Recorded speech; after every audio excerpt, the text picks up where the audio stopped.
Hi everyone, I'm Noor. I'm a professional makeup artist with 4 years of experience. Today I will be introducing the Forever52 Academy series. I will be showing you how I will use the products. Let's get started. This is the first step before the foundation, prep and primer. It's a very important step before the foundation. And the second step is the academic under eye cream. Wow, really, it's smoothing the eyes. And this is the Academy Color Concealer Palette. I'm using the orange shade to help to hiding the darkness a little bit.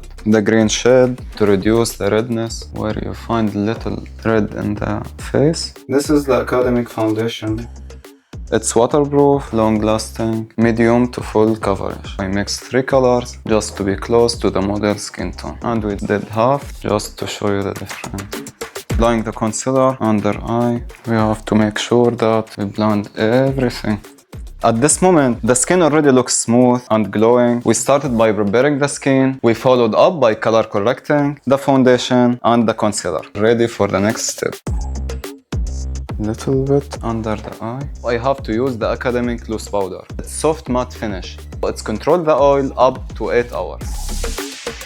We don't want too much dark color. It's just to look like fresh. This is the final look we created with the Academy series. These products are must-have for all students for a good makeup base.